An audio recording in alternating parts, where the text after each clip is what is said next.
पहाड़ों से बात की, पर्वतों से बात की कि हम नाम रखना चाहते हैं, लेकिन 1 साल बाद रखेंगे।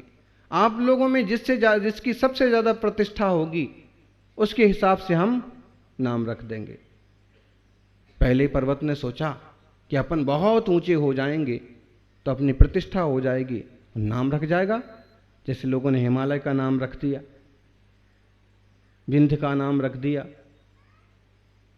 अरवल्ली का नाम रख दिया, हमारा रख जाएगा। उसने कहा देवताओं से कि आप हमें वरदान देके जाओ कि हम बहुत ऊंचे हो जाएं। तथास्तु, तुम बहुत ऊंचे हो जाओगे। ऊंचा हुआ, गिरनार जैसा ऊंचा हो गया। दूसरे पहाड़ से मांगा, दूसरे पहाड़ ने मांगा कि मेरे को हरा भरा कर दो, एकदम प्राकृतिक। सारे लोग मुझे देख करके आकर्षित हों, यहां आए। तथास्तु।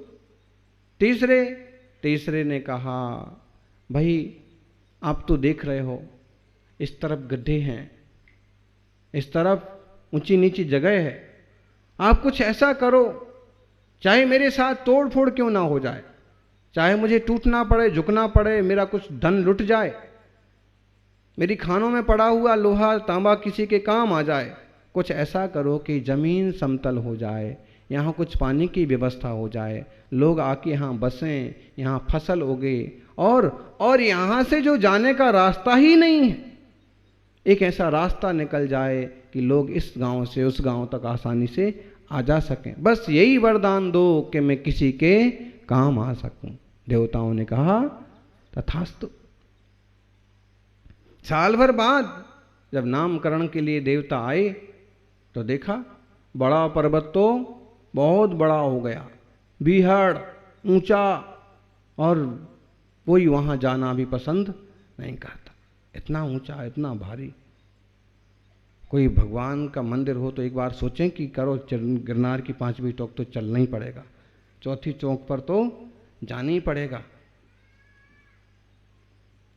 4थी टोक पर बड़ा कठिन मामला है बोले, लेकिन जाने की तो भावना है। भगवान के चरण हैं, मोक्ष पधारे हैं वहां से। अब इस बड़े पहाड़ की क्या कीमत है? शिखर जी हो, शत्रुंजय हो, पावागढ़ हो तो ठीक है, इस पर तो कुछ भी नहीं है, लोग उसकी तरफ ध्यान ही नहीं देते। दूसरा पहाड़ खूब हरा भरा, बड़े बड़े पेड़, सुंदर पेड़, झाड़ियां, और उसकी सघनता के कारण से, छाया के कारण से जानवरों ने भी अपने आवास बना लिए। शेर चीते भी रहने लगे। दूर से दिखता तो सुंदर, लेकिन लोग जाना पसंद नहीं करते। अकेली सुंदरता किस काम की? बाघ हैं, शेर हैं, कोई जानवर, कोई अजगर निकल गया तो। लेकिन तीसरा जो पहाड़ था, जो काफी मात्रा में टूट गया था, समतल हो गया था, जहां आकर के लोगों ने बस्तियां बना ली थी, जहां लोग आके फसल उगाने लगे थे, जहां से एक सुंदर सी सड़क आर पार निकल गई थी, देवताओं ने देखा कि सबसे ज्यादा उपयोगी, सबसे ज्यादा दानवीर, सबसे ज्यादा जनता का हित करने वाला तो ये है, और उस क्षेत्र का नाम तीसरे पहाड़ के नाम से रख दिया।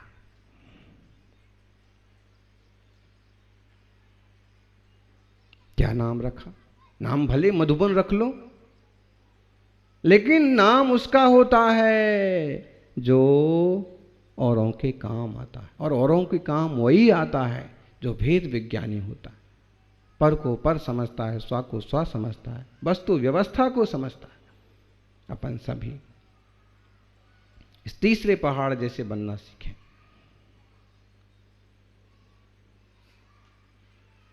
बहुत बड़े बनने से क्या फायदा, और बहुत बीहड़ बनने से या बहुत सुंदर अकेले बनने से भी क्या फायदा?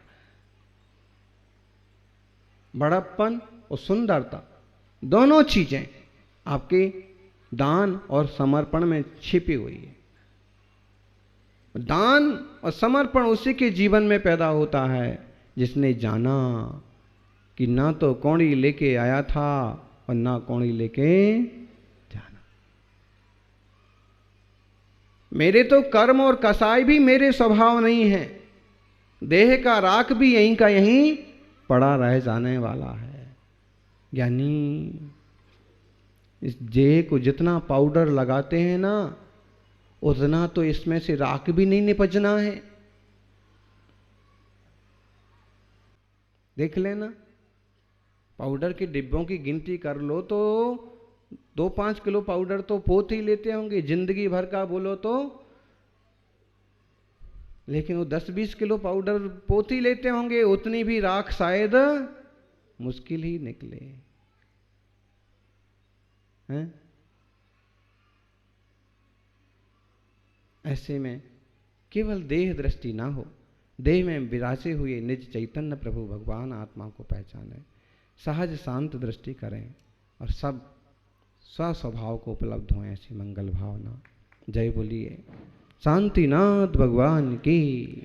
पधारो महावीर भगवान, मेरे मन मंदिर में आन पधारो महावीर भगवान, मेरे मन मंदिर में आन पधारो महावीर भगवान, मेरे मन मंदिर में आन पधारो महावीर भगवान, पधारो महावीर भगवान विराजो महावीर भगवान, पधारो महावीर भगवान विराजो महावीर भगवान, मेरे मन मंदिर में आन पधारो महावीर भगवान, मेरे मन मंदिर में आन पधारो महावीर भगवान।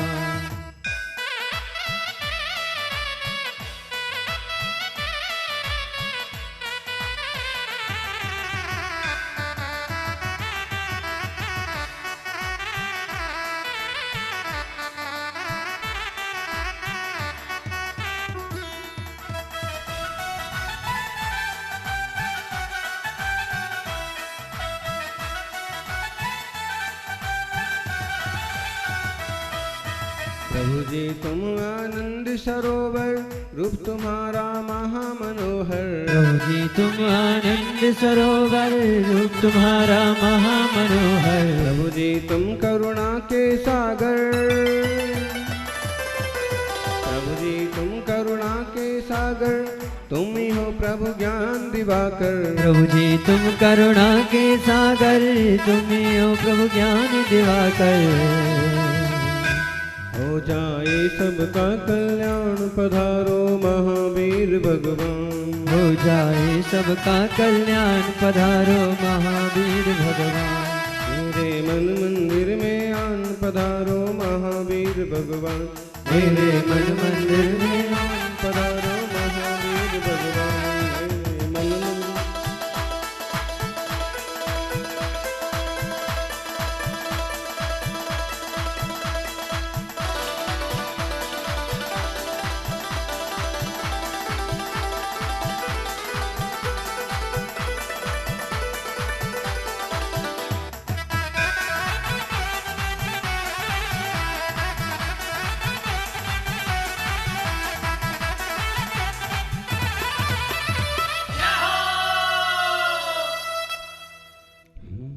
आदिम तीर्थेश्वर आदि विधाता देवाधिदेव महादेव आदिनाथ भगवान की, वर्तमान जिन शासन नायक वर्धमान महावीर भगवान की, आचार्य श्री आदि सागर जी महाराज की, आचार्य श्री महावीर कीर्ति जी महाराज की, तपस्वी सम्राट गुरुवराज श्री सन्मति सागर जी महाराज की। बोले परम पूज्य दुध पट्टाधीश प्रांताचार्य ज्ञान के संत शिरोमणि भक्तों आचार्य श्री 119 सागर जी गुरुदेव की, गुरुदेव की, गुरुदेव की।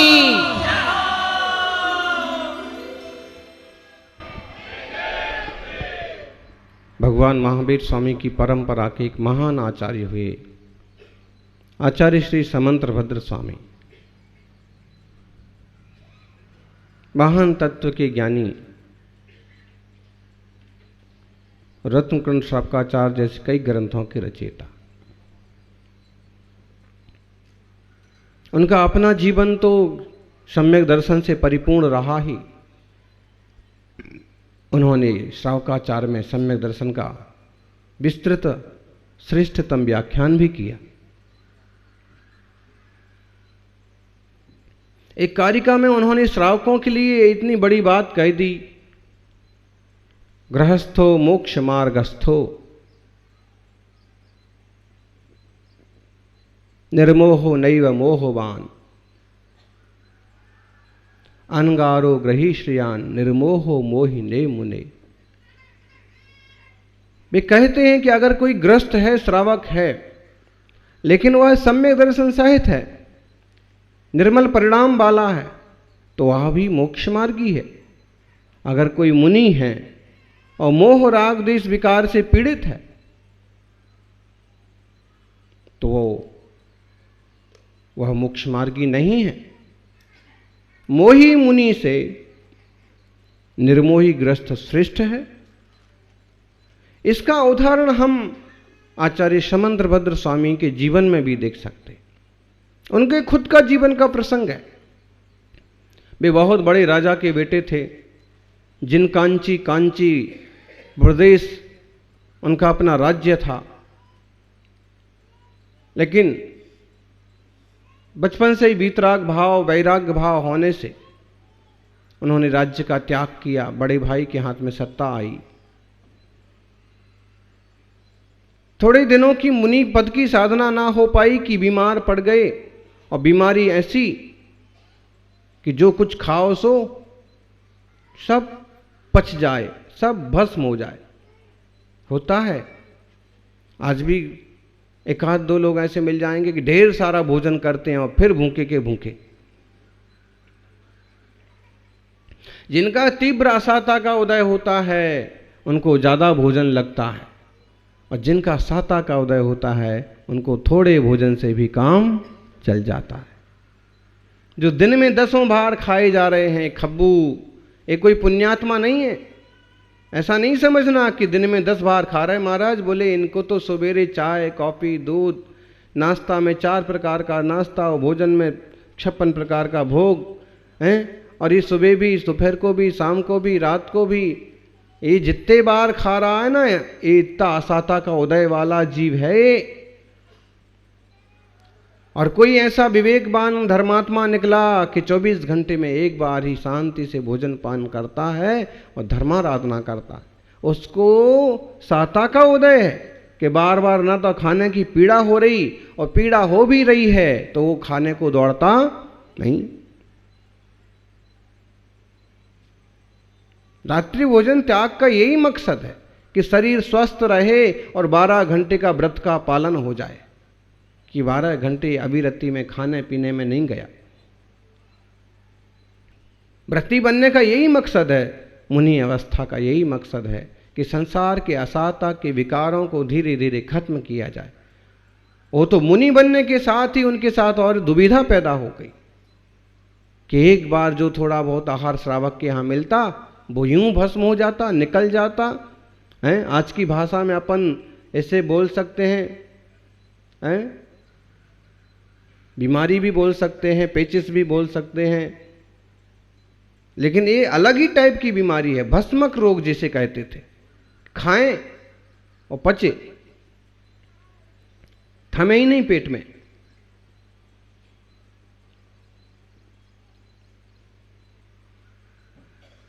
गुरु से निवेदन किया कि भगवान हमारी समाधि की आज्ञा दो।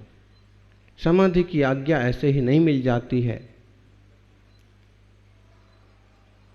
अमेयमती माता जी की समाधि हुई, शुरू से ही उनकी इच्छा समाधि की थी, उसी निमित्त से उनने दीक्षा ली थी।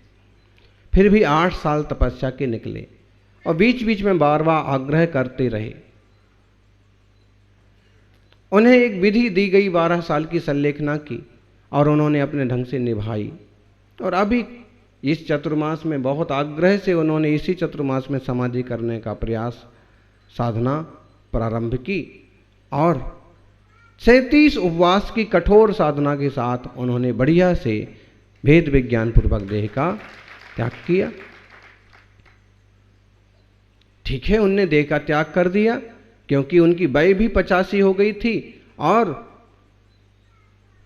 आगे की साधना में कुछ विकल्प आ रहे थे कि समझ लो पैदल कैसे चलेंगे,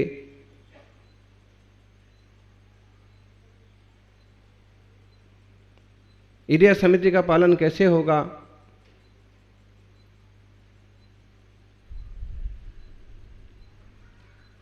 चक्षु मंद पड़ जाएगी कि देखेंगे कैसे, और इसलिए उनकी समाधि ठीक है। समंत्रभद्र की वय तो 20, 22, 25 भी नहीं होगी। गुरु ने कहा आपकी समाधि नहीं हो सकती। उन्होंने कहा कि मेरे साथ एक बीमारी है। गुरु ने कहा हम जानते हैं, हम तुम्हें ये आदेश देते हैं कि जाओ, जैसे भी हो ये बीमारी सही करो, जैसे भी हो इसका जो इलाज हो, तुम चाहो तो ये पद का त्याग करो और बीमारी सही करो। उनने कहा कि भगवान संयम छोड़ने से अच्छा तो मर जाना। गुरु ने कहा बात सही है, लेकिन तुमसे वीतराग जिन शासन की बड़ी प्रभावना होगी, इसलिए स्वस्थ हो जाओगे फिर साधना करो। गुरु आज्ञा मानी और उनका जो चरित्र है उसमें लिखा, जगह जगह गए, तरह तरह के रूप धारण किए, अमुक प्रकार के साधु, तमुक प्रकार के साधु, तरह तरह के मठ मंदिर में गए। काम सिर्फ एक ही कि खाने के लिए भरपूर मिल जाए। यही इलाज था उसका कि भरपूर भरपूर तरह तरह का भोजन मिल जाएगा तो ये भूख शांत हो जाएगी, बीमारी खत्म हो जाएगी। उन्होंने खुद लिखा, कितने रूप धारण किए मैंने, कहां कहां भटका, लेकिन भीतर से वीतरागी जिन शासन की श्रद्धा खत्म नहीं हुई। काशी पहुंच गए, शिव मंदिर तक पहुंच गए, और उसके बाद की घटना कि स्वयंभू स्तुति की रचना हुई, बेड़ियां टूट गईं, सम्राट भी प्रभावित हुआ और वीतराग जिन शासन की जय जयकार हुई। जब वो स्वस्थ महसूस करने लगे कि अब मैं पूरी तरह से स्वस्थ हूं, अब मैं ढेर सारा प्रसाद खा जाता था, अब मुझे इसकी रुचि नहीं रह गई है, तो ध्यान में आया कि शरीर स्वस्थ हो गया, उपसर्ग भी टल गया, और फिर जाके गुरु चरणों में फिर दीक्षा ली।